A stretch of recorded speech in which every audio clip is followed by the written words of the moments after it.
They say the truth will set you free. What they don't mention is how it can also destroy everything you thought you knew about your life in approximately 30 seconds. I was standing in our kitchen, still wearing my work clothes from another 12-hour day at the office, when Jenna dropped the bomb that would change everything. She didn't even look up from her phone when she said it. "Ryan, I'm pregnant. It's Mason's baby. He satisfies me in ways you never could." Just like that. No build-up, no tears, no dramatic music. She delivered it with the same tone she might use to discuss the weather or ask me to pick up milk on the way home. I'm Ryan Cole, 38 years old, and until that moment I thought I was a reasonably successful IT entrepreneur with a beautiful fiancée and a decent life. Turns out I was just another sucker in an expensive suit. "Well," I said, setting down my coffee mug with what I hoped was admirable composure. "That's certainly one way to start a conversation." Jenna finally looked up, her perfectly manicured eyebrows raised in that expression I'd once found charming, but now recognized as pure condescension. "Don't be dramatic, Ryan. We can still make this work. The wedding is in 3 months. I've already sent the invitations." "The wedding?" "Right. Because nothing says happily ever after like marrying your cheating fiancé who's carrying your business partner's child." "Let me get this straight," I said, leaning against the counter. "You're pregnant with Mason's baby? You just told me he's better in bed than I am, and your solution is to proceed with our wedding as planned?" "It doesn't have to change anything between us," she said, scrolling through her phone again. "You make good money. The baby will need stability. Mason isn't ready for that kind of commitment." I stared at her, really looked at her for the first time in months. When had she become this cold, calculating stranger? When had I stopped noticing? "And what exactly do I get out of this arrangement?" I asked. She shrugged. "You get to keep me. Isn't that what you want?" The funny thing about moments like these is how clearly you can suddenly think. All the fog lifts, all the excuses you've been making for someone's behavior just evaporate, and you see the situation with perfect, brutal clarity. I walked to our bedroom, pulled out a suitcase, and started packing her things. "What are you doing?" she called from the doorway. "Helping you make a choice," I said, folding her designer dresses with exaggerated care. "You can stay with Mason tonight, or you can find a hotel, but you're not staying here. You can't throw me out. This is my home, too." I paused in my packing and smiled. It wasn't a nice smile. "Actually, Jenna, if you check the lease agreement you signed but apparently never read, you'll find that this apartment is in my name only. You're listed as an occupant, not a tenant, so yes, I absolutely can." Her face went pale. "Ryan, be reasonable. We can work through this." "Work through what? Your affair with my business partner, your pregnancy, your charming announcement that he's better in bed than I am. Which part exactly did you want to work through?" She sat on the bed, and for a moment I almost felt sorry for her. Almost. "I didn't mean for it to happen," she said. "It just did. Mason and I, we have this connection." "A connection?" I repeated. "Is that what we're calling it?" I pulled out my phone and opened her laptop, which she'd left unlocked on the dresser. The messages were all right there. Months of them. Explicit photos, romantic dinners, hotel receipts. She hadn't even tried to hide it. "You know what's really fascinating about technology, Jenna? It leaves such a detailed trail." I started taking screenshots. Every message, every photo, every receipt. She lunged for the laptop, but I was faster. "Stop it, Ryan. Those are private." "We're private," I corrected. "Now they're evidence." "Evidence of what? You're not going to sue me." I closed the laptop and looked at her. "Sue you? Why would I sue you when I can do so much worse?" Before we dive deeper into this story, I have one small request. Please subscribe, drop a like, comment, and hit that hype button to boost this channel so more people can discover these incredible Reddit stories. The next morning, I called in sick to work. Not because I was actually sick, but because I needed time to plan. Mason would be expecting me to show up devastated, maybe ready to have some kind of dramatic confrontation. Instead, I was going to give him something much worse. I spent the day making copies of everything, organizing files, and doing research. By evening, I had a complete picture of their affair, including dates, locations, and expenses. Mason had been using company funds for some of their hotel stays. Interesting. Jenna had spent the night at her friend Kira's place. She sent me a series of increasingly frantic texts throughout the day, alternating between apologies and threats. I ignored them all. Instead, I focused on planning. Mason thought he was so smart, so sophisticated. He'd been undermining me at work for months, I realize now. Little comments to clients, suggestions that maybe I wasn't as focused as I used to be, hints that the company might benefit from new leadership. Well, if Mason wanted to play games, I was more than happy to teach him the rules. The The thing about revenge is that it's most effective when your target doesn't see it coming. Mason Grant, my soon-to-be former business partner, had always been arrogant. Now I was going to use that arrogance against him. I arrived at work the next morning acting like nothing had happened. Cheerful, professional, maybe even a little more energetic than usual. Mason looked disappointed when I walked into our shared office space. "Ryan," he said, standing up from his desk. "We need to talk." "Good morning to you too, Mason," I replied, settling into my chair and opening my laptop. "Beautiful day, isn't it?" He frowned. This wasn't the script he'd prepared for. "About Jenna?" "What about her?" I asked, not looking up from my screen. She told me what happened. "Look, I never meant for things to go this far." I finally looked at him. Mason was 39, tall, perfectly groomed, with the kind of confidence that came from never having to face real consequences for his actions. Today, he looked nervous. "Things?" I said. "Is that what we're calling your affair?" "Ryan, I know you're upset." "Upset?" I laughed. "Mason, I'm not upset. I'm liberated. For the first time in months, everything makes perfect sense." That evening, I put the first part of my plan into action. I sent out invitations to all our mutual friends for what I called a wedding planning dinner at my apartment. The message was warm, friendly, asking for help with some last-minute details for the upcoming wedding. Everyone said yes. Why wouldn't they?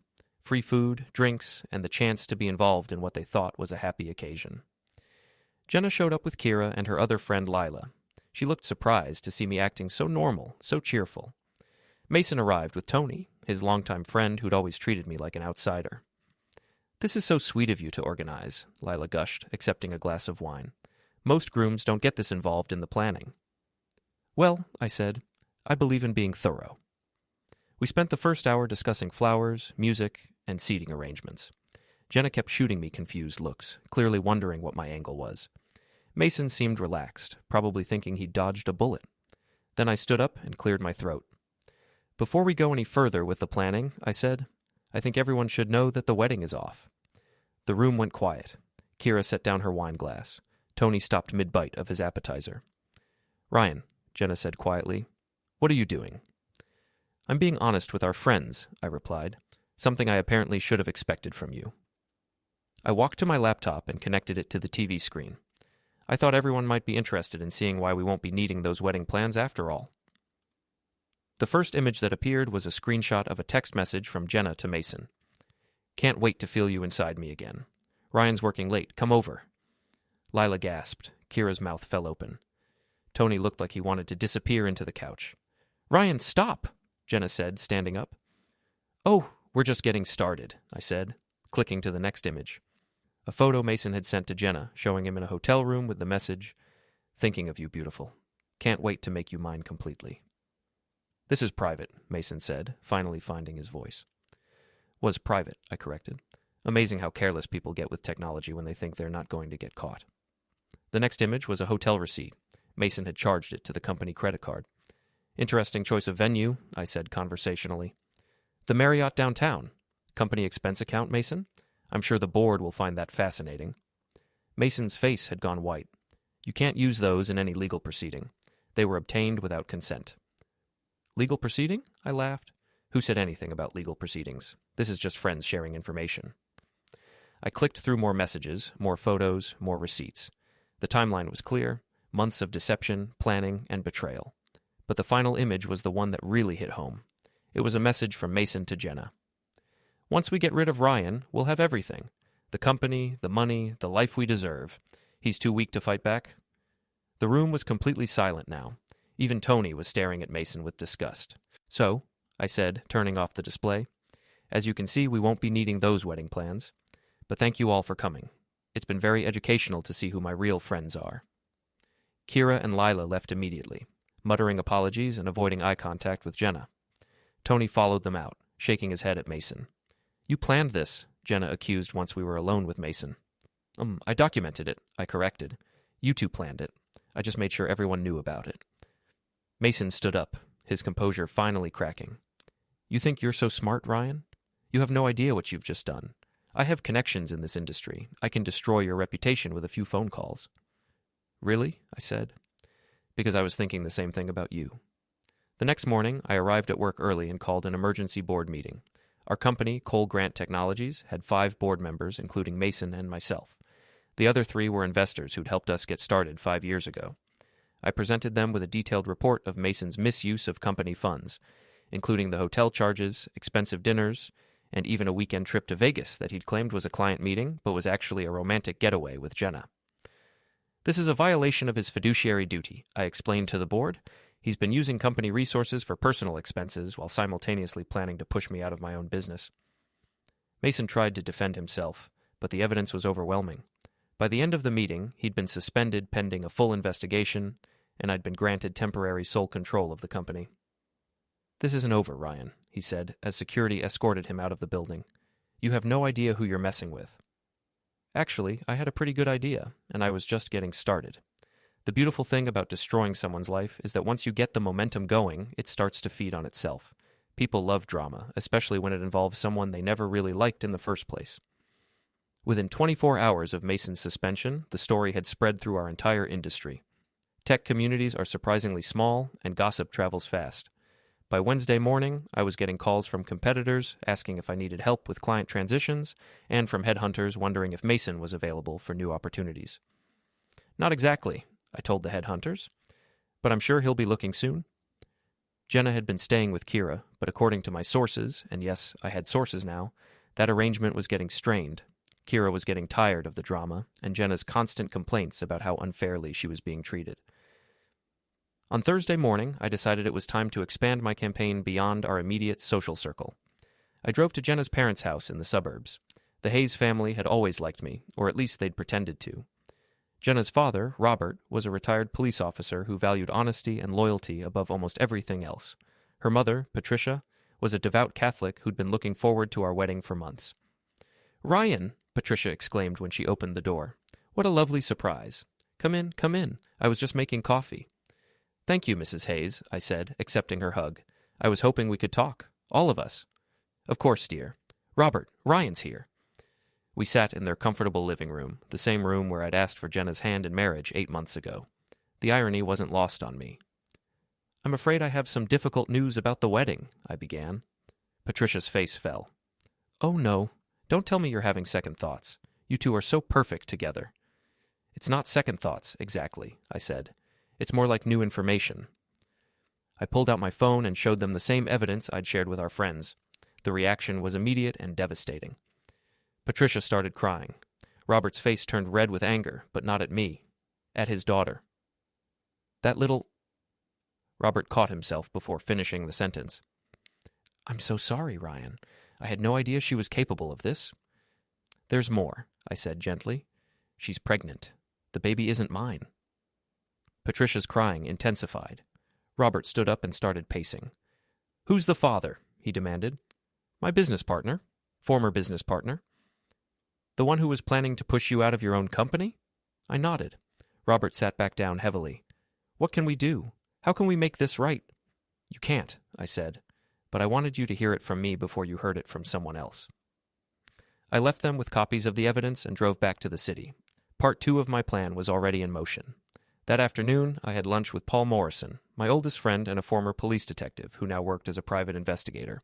We'd known each other since college, and he was one of the few people I trusted completely. "You're playing a dangerous game," Paul said over his sandwich. "Mason's not going to take this lying down." "I'm counting on it," I replied. "The angrier he gets, the more mistakes he'll make." "What's your endgame here, Ryan? You've already destroyed his career and his reputation. Isn't that enough?" I thought about it for a moment. "Paul, these people didn't just betray me. They planned to destroy me.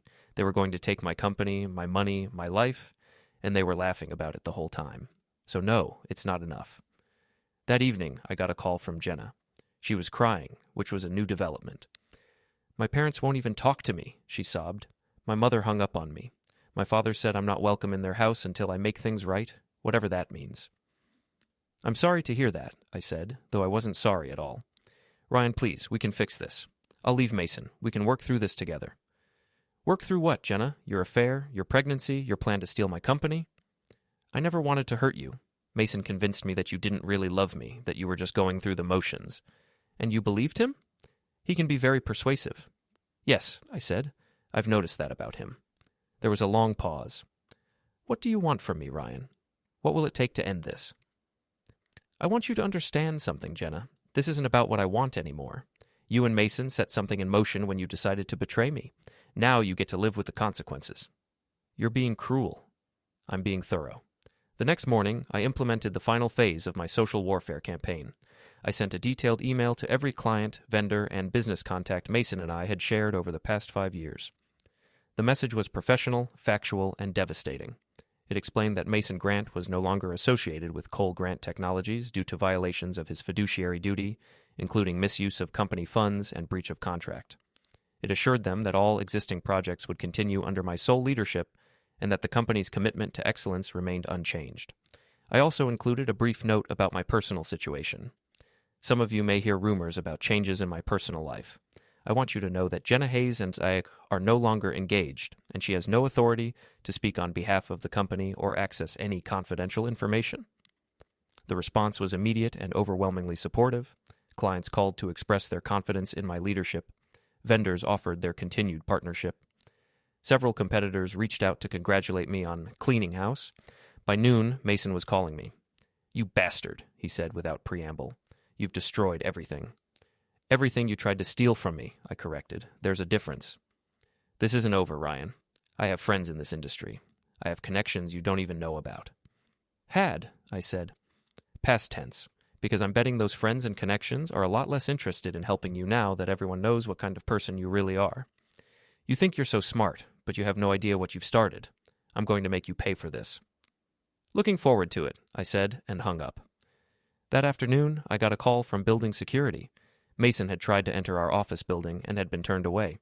When he'd argued with the security guard, they'd called the police. He seemed pretty upset, the security chief told me. Might want to be careful going home tonight. I thanked him for the warning, but I wasn't worried. Mason was angry and desperate, which meant he was going to make mistakes, and when he did, I'd be ready for him. Friday night, I was sitting in my apartment reviewing the week's damage when Paul called. "Your boy Mason is on the move," he said. "I've been keeping an eye on him like you asked. He just left Jenna's friend's place and he looks angry." "How angry?" "Angry enough to do something stupid." Perfect. I'd been expecting this. Mason's world had collapsed in less than a week, and he needed someone to blame. He couldn't accept that his own actions had caused his downfall, so he was going to try to make me pay. "Where do you think he's headed?" I asked Paul. "If I had to guess, your place. He's been drinking, and he's got that look people get when they're about to make a really bad decision." I looked around my apartment. Everything was ready. The security cameras I'd installed were recording. The motion sensors were active. All the evidence of Mason and Jenna's affair was safely stored in multiple locations. "Paul, I need you to do me a favor. Can you position yourself across the street where you can see the entrance to my building?" "Already there," he said. "What are you planning, Ryan?" "Justice," I replied. 20 minutes later, Mason arrived. I watched on my security monitor as he tried to get past the doorman. When that didn't work, he started shouting. The doorman threatened to call the police, so Mason backed off and found another way in. The building had a parking garage with access to the service elevator. Mason must have remembered that from the times he'd visited when we were still friends. I watched him on the garage cameras as he made his way to the elevator. I was waiting for him when the elevator doors opened on my floor. "Hello, Mason," I said pleasantly. "I was wondering when you'd show up." He looked terrible. His usually perfect hair was disheveled, his expensive shirt was wrinkled, and he reeked of alcohol. "You destroyed my life," he snarled. "You destroyed your own life," I corrected. "I just made sure everyone knew about it." He stepped out of the elevator, swaying slightly. "I'm going to make you pay for what you've done." "Really? And how exactly are you planning to do that?" "I know things about you, Ryan. Things that could ruin your reputation." I laughed. "What things? That I work too much? That I trusted my business partner and my fiancée? That I believed people when they lied to my face for months? Please, tell everyone. I'm sure they'll be shocked." Mason's face twisted with rage. "You think you're so smart, but you're nothing. You were always nothing. That's why Jenna came to me. That's why she's carrying my baby." "About that," I said, pulling out my phone. "You might want to see this." I showed him the medical records I'd obtained through a private investigator Paul had recommended. They were perfectly legal to acquire. Jenna had listed me as her emergency contact on several forms, and I'd simply requested copies of her recent medical history. "She's not pregnant, Mason," I said quietly. "She never was." His face went white. "That's impossible." "Fake pregnancy test. Easy to buy online. She was playing both of us, planning to take whatever she could get from whoever was more useful to her. Mason stared at the medical records, his hands shaking. No, she wouldn't do that. She loves me. She loves herself, I said. Everything else is just a means to an end. That's when he snapped. Mason lunged at me, but I was ready for him. I stepped aside and let his momentum carry him past me into my apartment. He stumbled and fell, knocking over a lamp. Careful, Mason, I said, closing and locking the door behind him. You're going to hurt yourself. He scrambled to his feet and swung at me. I ducked and backed toward the kitchen, leading him exactly where I wanted him to go. You know what the really funny thing is? I said, dodging another clumsy punch. I actually felt sorry for you at first. I thought maybe Jenna had manipulated you too. But then I saw those messages about getting rid of me and taking everything I'd worked for. Mason was breathing heavily, sweat pouring down his face. She said you didn't appreciate her. She said you were boring, that you didn't understand her. And you believed her because it's what you wanted to hear. I maneuvered him toward the sliding door that led to my balcony. In his drunken state, he didn't notice where we were going. You want to know what I really think, Mason? I said, opening the balcony door. I think you're pathetic. I think you've spent your whole life taking credit for other people's work and convincing yourself you deserve things you never earned. Shut up, he growled, charging at me again. This time I stepped aside and helped his momentum carry him right out onto the balcony. Before he could react, I stepped back inside and slid the door shut. Ryan, he shouted, pounding on the glass. Let me back in. I don't think so, I said, holding up my phone. But don't worry, I'm recording this for posterity. Mason was trapped on my 8th-floor balcony in the middle of a thunderstorm that had just started. The rain was coming down hard, and he was getting soaked. This is kidnapping, he yelled. Actually, it's trespassing, I corrected. You broke into my building and forced your way into my apartment. I'm just protecting myself. I started live-streaming the whole thing to our company's group chat. Within minutes, dozens of our colleagues, clients, and competitors were watching Mason pound on my balcony door in the rain, screaming threats and accusations. The comments were brutal. Is that Mason Grant? Wow, he looks terrible. What's he doing on Ryan's balcony? This is the guy who is going to take over the company? Professional behavior right there. I kept the stream going for 20 minutes, long enough for Mason to completely humiliate himself in front of everyone we knew professionally. He tried everything. Threats, pleas, promises, more threats. Nothing worked. Finally, I called building security. Hi, this is Ryan Cole in 8B. I have an intruder trapped on my balcony. Could you send someone up? When security arrived, I let them in and opened the balcony door. Mason stumbled inside, soaking wet and shivering. He broke into the building and forced his way into my apartment, I explained to the security guards. I have it all on video. That's not what happened, Mason protested. He locked me out there. After you broke in and attacked me, I said, which is also on video. The security guards looked at Mason's disheveled appearance and then at me, standing calmly in my own apartment.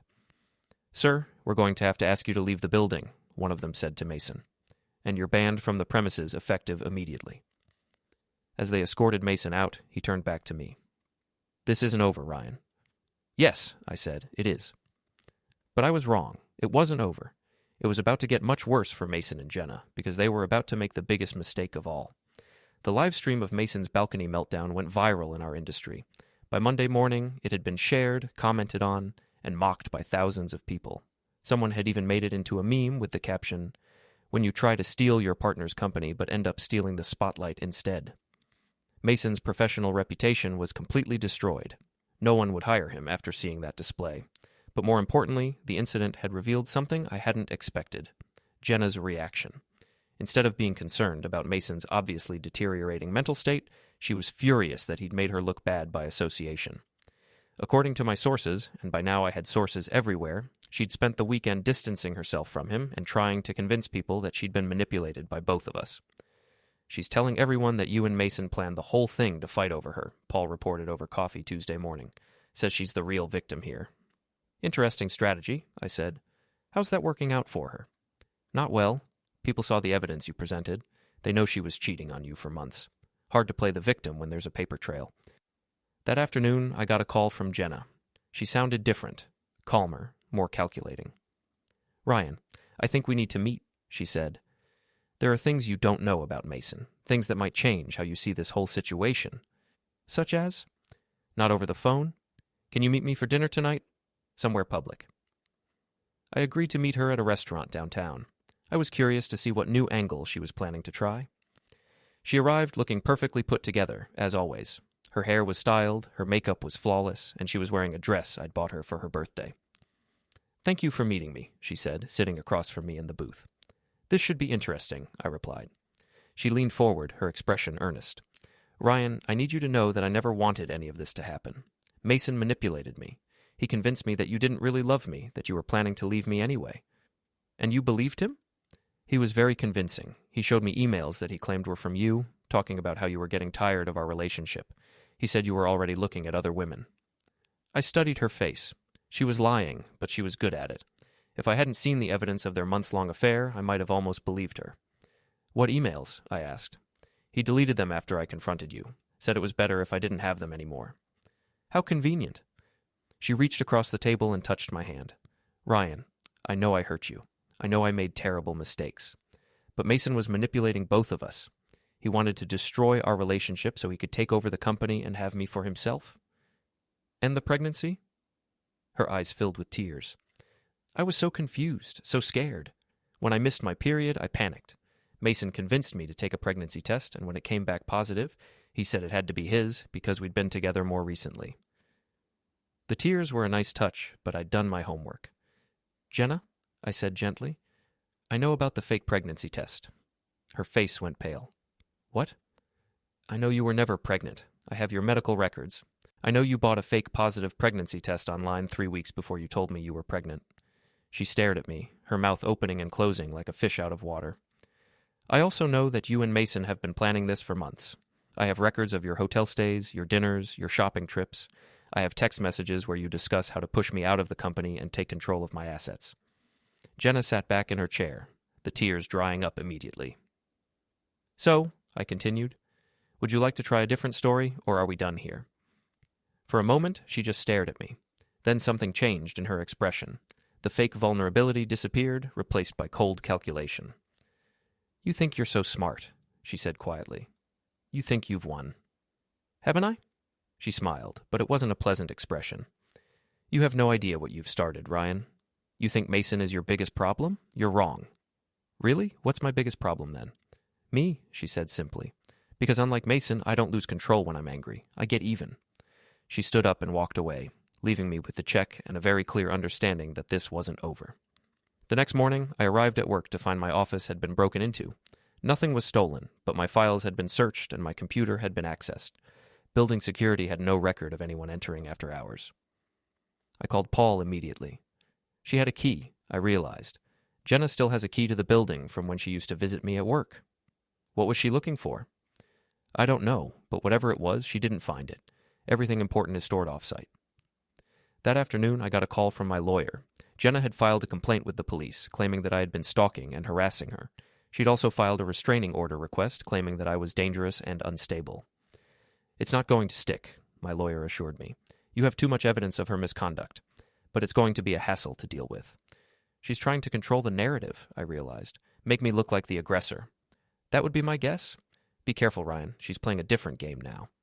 That evening, I was in my apartment reviewing security footage when I heard a key in the lock. I looked up to see Jenna walking in like she owned the place. "Hello, Ryan," she said calmly. "How did you get in here?" She held up a key. "You never asked for this back." "I'm asking now." "Of course," she said, setting the key on the counter. "I just wanted to pick up a few things I left behind." She walked to the bedroom, and I followed her. She wasn't packing clothes or personal items. She was looking through my desk, my closet, my personal papers. "What are you really looking for, Jenna?" She turned to face me, and her expression was completely different from the woman I'd thought I knew. "Insurance," she said. "You see, Ryan, you made one crucial mistake in your little revenge campaign." "What's that?" "You assumed I was just Mason's accomplice. You never considered that I might be the one in charge." I stared at her, pieces clicking into place. "You planned all of this?" "Not all of it," she said. "Your reaction was more thorough than I expected. But yes, the affair, the fake pregnancy, the plan to push you out of the company, that was all me. Mason just thought he was the one calling the shots." "Why?" "Because you're weak, Ryan. You're successful, you make good money, but you're weak. You would have been content to stay in your comfortable little life forever. I wanted more." So you decided to destroy me. I decided to take what I wanted. If you'd been smarter, you could have been part of it. But you chose to fight back, so now you get to lose everything. She pulled out her phone and showed me a video. It was security footage from the night Mason had come to my apartment, but it had been edited. In this version, it looked like I had lured him there and attacked him unprovoked. Deepfake technology is amazing these days, she said. This video shows you assaulting Mason without provocation. Combined with my testimony about your stalking and harassment, it should be enough to destroy your reputation and probably get you arrested. I looked at the doctored video, then back at her. You really think this is going to work? I know it is, because unlike you, I don't leave anything to chance. That's when I started laughing. What's so funny? She demanded. You, I said. You're so busy being clever that you missed the obvious. What are you talking about? I pulled out my phone and showed her the screen. It was recording our entire conversation. This apartment has been under full surveillance since the day you confessed to your affair, I said. Every word you just said, every admission you just made, it's all being recorded and automatically backed up to multiple secure servers. Her face went white. You want to play games with edited videos and fake testimony? Go ahead. I have hours of real footage of you admitting to fraud, conspiracy, and about a dozen other crimes. She lunged for my phone, but I was ready for her. I stepped back and kept talking. The fake pregnancy test, the plan to steal my company, the admission that you manipulated Mason, it's all recorded, Jenna. And unlike your edited video, mine will stand up to forensic analysis. She stood there, breathing heavily, realizing that her final gambit had failed spectacularly. This isn't over, she said. Actually, I said, it is, because you just made the same mistake Mason made. You let your arrogance convince you that you were smarter than everyone else. She turned and walked toward the door, but I called after her. Jenna, you forgot something. She turned back, and I held up the key she'd left on the counter. You won't be needing this anymore. The next 24 hours were the longest of my life, but also the most satisfying. I spent Wednesday morning with my lawyer, the police, and a digital forensics expert, presenting all the evidence I'd gathered over the past 2 weeks. The recording of Jenna's confession was devastating. Not only did it prove that she'd orchestrated the entire conspiracy, but it also showed her attempting to frame me with doctored evidence. The fake pregnancy test, the manipulated video footage, the plan to steal my company, it was all there in her own words. This is one of the most thorough documentation of fraud and conspiracy I've ever seen, the detective told me. Your ex-fiancée is looking at serious charges. But Jenna wasn't going down without a fight. Thursday morning, she made one last desperate play. I was working late at the office when building security called. Mr. Cole, we have a situation in the parking garage. Your ex-fiancée is down there with some kind of crowbar, and she's attacking a car. Which car? Yours, sir. I took the elevator down to the parking garage, accompanied by 2 security guards. What I found there was beautiful in its perfect justice. Jenna was standing next to my car with a crowbar, but she wasn't attacking it. She was standing perfectly still, staring at something. As I got closer, I could see what had stopped her. Mason was there too, and they were screaming at each other. This is all your fault, Jenna was shouting. If you hadn't been so stupid on his balcony, none of this would have happened. My fault? Mason shot back. You're the one who told me to confront him. You said he was weak, that he wouldn't fight back. I said to be smart about it, not to get yourself live-streamed acting like a lunatic. You never told me you were faking the pregnancy. You let me think I was going to be a father. You never told me you were using company funds for our hotel rooms. Do you have any idea how that made me look? I stood there watching them destroy each other, and I realized this was better than anything I could have planned. They were so busy blaming each other that they didn't even notice me at first. Excuse me, I said loudly. They both turned, and the looks on their faces were priceless. Jenna still had the crowbar in her hand. Mason looked like he hadn't slept in days. Ryan, Mason said, this isn't what it looks like. Really? Because it looks like you're both trespassing in my building's parking garage, and she's holding a weapon near my car. She called me, Mason said quickly. She said she had a plan to get back at you, but when I got here, she started attacking me instead of your car. Shut up, Mason, Jenna snapped. Don't make this worse. Worse? Mason laughed bitterly. How could this possibly be worse? I've lost my job, my reputation, my apartment. I'm sleeping on my brother's couch because no one else will even talk to me. That's not my problem, Jenna said. It's your fault. All of this is your fault. You convinced me that Ryan was the enemy, that we deserved his life, but you were just using me the whole time. Of course I was using you, Jenna said coldly. You're pathetic. You always were. I needed someone stupid enough to do the dirty work while I stayed clean. Mason's face twisted with rage. You witch. You destroyed my entire life for nothing. I destroyed your life? You destroyed your own life by being weak and stupid. That's when Mason snapped. He lunged at Jenna, trying to grab the crowbar. She swung it at him, missing his head by inches. They struggled for control of the weapon, screaming at each other. The security guards moved to intervene, but I held up a hand to stop them. Let them finish, I said quietly. The fight was brief but vicious. Mason was stronger, but Jenna was more desperate. She managed to knee him in the stomach, and when he doubled over, she hit him in the back with the crowbar. That's enough, one of the security guards said, stepping in to separate them. But the damage was done. Mason was on the ground, groaning, and Jenna was standing over him with the crowbar, breathing heavily. Ma'am, drop the weapon, the security guard ordered. Jenna looked around, seeming to realize for the first time where she was and what she'd done. She dropped the crowbar and turned to me. Ryan, I can explain? No need, I said, holding up my phone. I recorded the whole thing. Her face went white. You can't use that. Can't I? You just assaulted Mason with a weapon while trespassing on private property, and you did it all while admitting that you manipulated him into helping you defraud me. The police arrived 10 minutes later. They arrested both Jenna and Mason, her for assault with a weapon and trespassing, him for trespassing and violation of his building ban. As they were being led away in handcuffs, Jenna turned back to me one last time. This isn't over, Ryan, she said. Yes, I replied. It is. And it was. The recording of their parking garage fight, combined with all the other evidence I'd gathered, was more than enough to ensure that both of them faced serious legal consequences. Jenna was charged with fraud, conspiracy, assault, and a dozen other crimes. Mason faced charges for embezzlement, fraud, and conspiracy. Both of them were looking at significant jail time, but more importantly, they were completely destroyed socially and professionally. The parking garage video went viral, just like Mason's balcony incident had. Everyone in our industry saw them attack each other, blame each other, and admit to their crimes.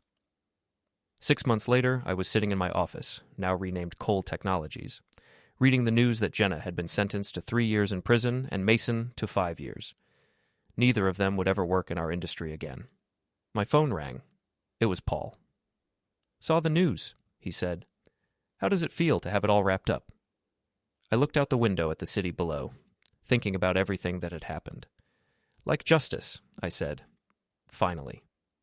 Any regrets? I thought about it for a moment. Just one. What's that? I wish I'd figured out who they really were sooner. Would have saved me a lot of time and trouble. And a lot of satisfaction, Paul pointed out. He was right. The revenge had been perfect, thorough, legal, and absolutely devastating. Jenna and Mason had lost everything, their freedom, their reputations, their futures, and they'd done most of it to themselves. I hung up the phone and got back to work. I had a company to run, and for the first time in months, I could focus on building something instead of destroying it. The truth really had set me free. It had also destroyed my enemies completely. Perfect.